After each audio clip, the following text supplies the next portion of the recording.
Chase is a man among boys. Dials up the deep ball, looking for the connection, and he's gone! Got locked in now, laser focus! That's who you are! That's what we are! That was kind of sweet. Welcome back to the show. A lot of wide receiver buzz. Seems like every big name wide receiver is up for trade. But one guy got locked in, Justin Jefferson. He's locked into contract now. 4 years, $180 million. If I'm not mistaken, he's the highest paid non-QB in NFL history, surpassing Nick Bosa, which, when you surpass Nick Bosa in something, you're doing something right. You're a pretty good player. But as far as other guys like Brandon Ayuk and T. Higgins and who else? Jamar Chase, Tyreek Hill, Jalen Waddle got a bag. He got a bag. Good for him. Happy for him. But it's like, when is BA going to get when is he going to get his share? When is T. Higgins going to get, his well-deserved money? Because he deserves it. Get the big payment out, because Jamar Chase is going to make more money than T. Higgins. It's just, more production, more money. Just how it goes. It's interesting. Brandon Ayuk, the 49ers allegedly gave Brandon Ayuk, offered him $26 million a year. So that is through 4 years, that's about $104 million. I'm guessing it's like maybe a 3 to 4 year contract. I don't know if they're going to give him 5. I think 5 is I just think it's a little much. Justin Jefferson got 4 years, so I'm just going to land it around the same. That's a good contract. Someone like Brandon Ayuk, he didn't really come on until 2022. He had his best season this year. The wealth must be spread. Like, the 49ers have to pay Charvarius Ward, Purdy. Well, obviously, fucking Purdy. Lenore, Thomas. It's just, there's certain guys that, they're going to get a big payday as well. And Brandon Ayuk, if he's got to, if the market has to go a little low for him, you just got to accept it. I mean, I think he's used perfectly in the 49ers offense, especially last year. They really unlocked him. I think he still is yet to have his best year. So, there's room for growth. I think 120 million is like the most I'd go over 4 years. I think 104, like I said, it was around 26 to 30 million per year. So that's like around that, same area. I think 104, good. If I'm BA, I'm taking that shit. Bro, ain't no way he's going to get traded. Then he's still going to have to get a contract figured out. I mean, you really want to go to Pittsburgh? They got Russell Wilson and Justin Fields. Nothing against them, but their offense ain't the same. I mean, it just is not the same. You may get maybe more catches, more targets, but in terms of production and like yards and efficiency, it's probably going to go down with pretty much any team that you go to besides San Francisco, because San Francisco's offense is so efficient. It's, it's a match made in heaven for both parties. If I'm BA, I'm taking $104 million a year. Solid contract. What else? Oh yeah, the Madden cover just got released. Christian McCaffrey was the man, the chosen one for it, which is no surprise. People were saying that it was Joe Burrow, which it didn't really make sense. Maybe last year it would have made more sense, because they were just in the Super Bowl and the AFC Championship game. So, but this year, no, it wouldn't have made sense for him to be the cover athlete. Ended up being McCaffrey, which, by the way, he deserved it. Like, there was he should have fucking won MVP. If, like, not even just bias, not even being biased, just should have won MVP. But yeah, I think the Madden cover looks pretty cool. But I'm going to be playing College Football 25, so you can suck. Madden could, not actually Madden. Rest in peace, John Madden. But the Madden, the game, EA, the people who develop the people who develop Madden at EA, I'm playing College Football 25. I'm fucking taking Middle Tennessee State. Do they even have Middle Tennessee State in the game? Probably not. I'm taking Coastal Carolina. Coastal Carolina's Division 1. I'm taking Duke to the fucking Natty. Taking Duke to the Natty. They're going to win their have they won a national championship before? I'm very illiterate when it comes to this stuff. Duke, not sure if they've ever won a national championship. I'm going to go with no. But Kansas Kansas State. Oh, Kansas State to be. Oh man, Iowa. I'm giving Iowa an offense. You imagine Iowa with a top, not even top 10, top 20, top 30. If they had a top 30 offense in Division I, they'd be in the college football playoff every year. Top 20. We'll go top 20 offense. There's so many teams. I really don't know how that shit works. It's like really confusing to me. You know, if top 20 is even good or not. But I think Iowa would be pretty sick to rebuild. Yeah, I've been thinking a lot about this upcoming season. I like the Panthers to be a little better than last year. Actually, a lot better. I think they could get to like an 8-9, 9-8 record if they do everything right. I think Bryce Young. I still believe in Bryce Young. It sucks that Bryce Young had the year that he did because I was so high on him. But I mean, it's understandable when your wide receiver 1 is Adam Thielen. It's like, what the fuck are we doing? And the tight end, dude, the Panthers haven't been able to figure out tight end since Greg Olsen left. I think they've had the worst tight end room over the past 5 years, probably. But they have Deontay Johnson. They got Xavier Legette. I love Xavier Legette. I think the guy's going to be a beast. He's like a bigger Deebo Samuel. They got Deontay Johnson, Xavier Legette, Jonathan Brooks from Texas, big running back, do-it-all running back. If he's utilized right, I think it could be a big weapon for Carolina. And Bryce Young, all he's got to do is stay the course. He wasn't horrible. You know, he wasn't like fucking running around making stupid rookie mistakes. He was just playing in the structure of the offense as best as he can. And what that looked like was an innate pile of garbage because of, you know, the leadership and the players that he had around him. Xavier Legette is like a guy that can take a mesh, take it 50 to the house. Same thing with Jonathan Brooks. He could take a inside handoff, turn up for 40. The defense, on the other hand, is questionable. Besides Derek Brown. Derek Brown just broke the record for most tackles by a defensive lineman, by interior defensive lineman. I'm pretty sure that's the right. Yeah. That's insane. He had like 73 solo tackles, which is fucking nuts.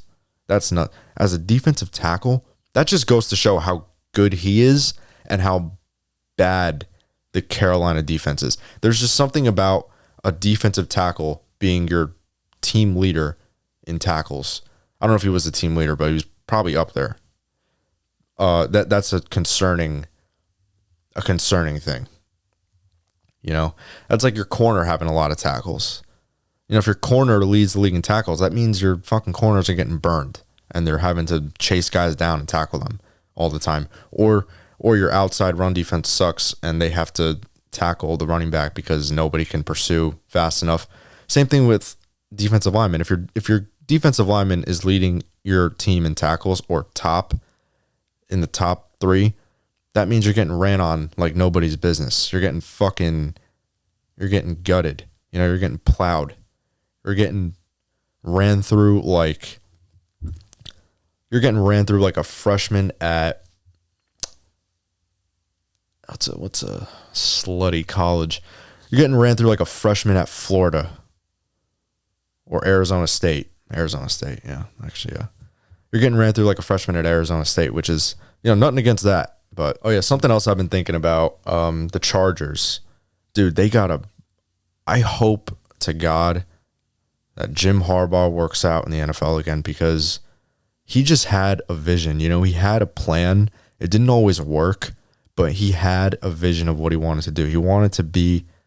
He just wanted to be more physical than the other team. That he wanted to be more physical than the offensive lineman in front of him, than the corner in front of the receiver. He wanted the running back to be more physical than the linebacker trying to tackle him.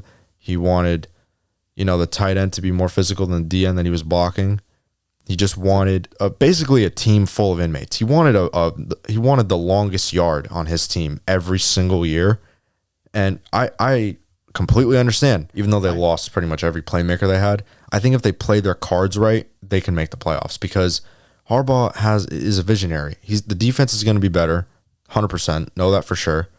They have Gus Edwards and J.K. Dobbins in the backfield, which they're 2 really good running backs. They just haven't been able to stay healthy, I feel like. Well, more so Dobbins.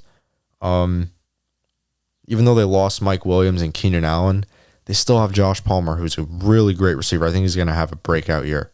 They got Lad McConkey, dope, cool, sick ass route runner. Kind of reminds me of like a Edelman. He's going to be good. So is Quentin Johnson. I feel like he's going to have a solid second year.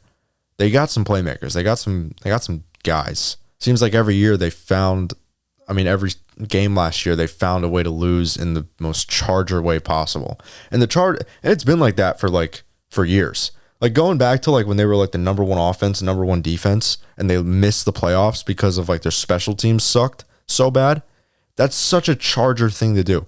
It's been like that for a decade. The Chargers have been like just the most wild roller coaster team. Like you don't know how they're going to lose or how they're going to win. It's going to be the craziest shit ever.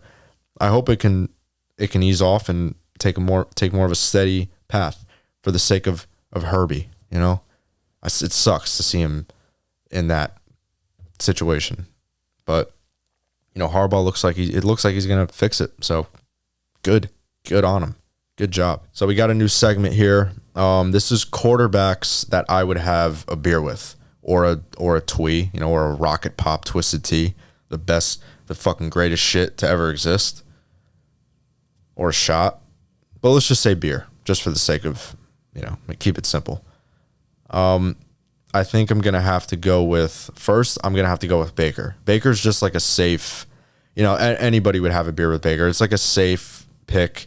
He's just the kind of guy that comes off as a douchebag, but when you sit down with him, he's like the coolest dude ever. That's what most people think in media. I never really thought he was a douchebag. I've always loved Baker, like the way he was, even when, he was planting the flag on Nick Bosa in Ohio State. Still loved him. Love his attitude. He's a great guy. Baker Mayfield would definitely slam a beer with Baker. This is going to sound kind of crazy, but I think I'd go with Kirk Cousins. I think Kirk would be fun as hell to drink with. I don't think he drinks. I actually don't even think, pretty sure he doesn't drink, or if he does, it's very little. Or I could be wrong about that, but he's like a Christian guy. I don't know if that's, if that means anything, but I feel like if he were to drink a lot, I think he would be really fun. I think it'd be hilarious. The guy's ripped too. The guy is jacked. Everyone makes fun of Kirk Cousins. They look at him and it's like, oh, such a nice guy. Dude, the guy's a jock. He's an actual Chad. He's got the jawline of a fucking Greek god, and the guy's ripped. Like, you got it all wrong. The guy's he's not a nerd. 3, I'm gonna go with Stafford. I think Stafford is just a chill guy. Everyone knows about Frat Stafford. Guy was a party animal back in his day. I think Stafford would just be a chill, few beers. You can talk about, whatever, the weather or something, and it'd be entertaining just because it's Matt Stafford. I think he's a cool guy. I think he could hold a good conversation with Stafford. Oh, Gardner Minshew for sure. I'd put him at the top of the list actually over Baker Mayfield. Sorry, I'm gonna put GM over BM. Minshew is like Morgan Wallen if he decided to play football instead of going on The Voice. He doesn't even try. He just is cool. Those people that like you always look at him as like, how do you just like always have a quick response for everything? How do you just know what to say all the time? You're somehow good at every sport you try. Those kind of cool people. Gardner is just that kind of guy. He's just cool as shit, funny as hell probably, and just an animal. He'd probably like break a table or two, if he was bombed, which it wouldn't be so fun if it was at your house. But if it was at like his house, I'd be like, that's pretty fucking sick. Well, I'm going to go with Brock Purdy just because, I don't think he drinks, but if he did, he'd be pretty cool. Be a, chill guy. Probably go on his tractor and, can you get a DUI for that? Going on your tractor and like plowing your crops while hammered? I just imagine like Brock Purdy with like a Pabst Blue Ribbon. I don't know. He doesn't seem like a Pabst guy. Maybe he seems like a good old Miller Lite kind of guy. Just with his Miller in his right hand. Just driving his tractor.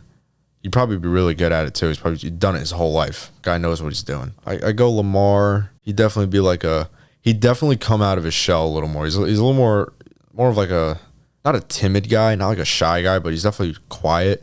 So I think when Lamar, if he drinks, I think he gets a little like louder, a little like more, expressive which is always interesting to see. I think Lamar, but I don't think it would be annoying. I think it'd be fun. I think it'd be fun. I think I'd have a beer with Lamar. Jared Goff, I could slam a few with Jared Goff. Seems like a party guy, low key. Jameis, I would party all night with Jameis Winston. That guy. This is the thing, like, you don't know if these guys are party animals or not. Not like Johnny Manziel party animals, but if they even drink at any, like, if they have a celebration, like, do they drink at all? If even a little bit, if at all. Like, I don't know if Jameis is a big drinker or not, but I feel like if he was, he'd be fun. He'd be so, like, Jameis. You know, it would just be like Jameis on a lot of beers, which is pretty crazy. I wouldn't even know how that would look, but it would be pretty nuts probably. Okay, this is going to be controversial, but I would have a beer with Aaron Rodgers. I wouldn't mind having a beer with Aaron. I think Rodgers would be a chill guy. I saw something, I got this post from another account. I think it's All Sports Culture, but they put Rodgers at the bottom. I feel like it's because they think he's going to talk his ear off about, like, you know, politics and shit, and, like, you know, ashwagandha and aliens and Joe Rogan and whatever the fuck. But A-Rod, I'm going A-Rod. Great. I'm gonna take him as a good as a fun drunk. I'm gonna take him. I think I would have a beer, a few. I think I'd party with him. I think it'd be fun. I think he's a good guy. He gets a really bad rep. I think Rodgers, great guy. Caleb Presley said that he, from a Sunday Conversation when he did his interview with him, they talked for like hours just shooting the shit, which is cool of Rodgers. Really, he's a cool guy. QBs I definitely wouldn't have one with. Patrick Mahomes. I wouldn't do anything with Mahomes. Deshaun Watson. Russell Wilson. Oh, I'd have a beer with Josh Allen. Hell yeah.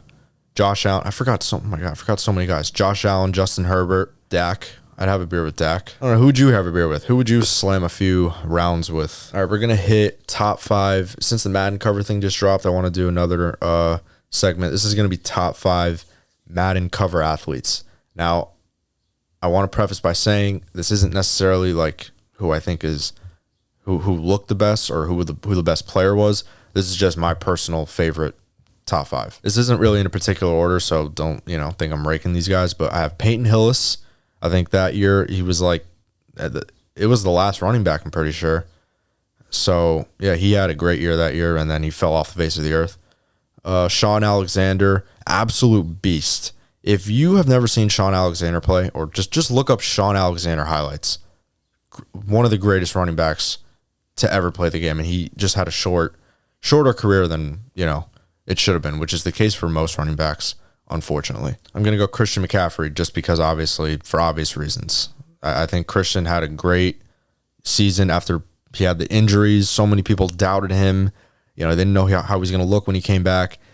And ever since he's got to the Niners, all he's done is score touchdowns. He's been the best running back, bar none, for past 2 years. Christian up there. Odell Beckham. I think Odell, there was nobody like Odell in his prime.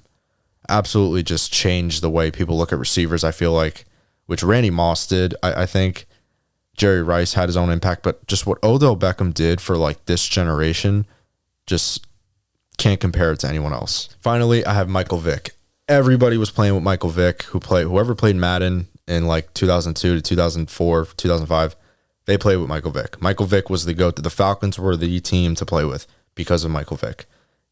It's unfair. It was like their version of like the aggressive catch from like Madden 16 or whatever. And HM, honorable mention, I'm going to go Lamar Jackson. Just love Lamar as a guy, as a player. He deserved it. And it was a cool Madden cover too. It was like really detailed. Thanks for watching. Stay tuned. If you got any content suggestions, let me know. Have a great one. I'll see you in the next one. See you. Nar.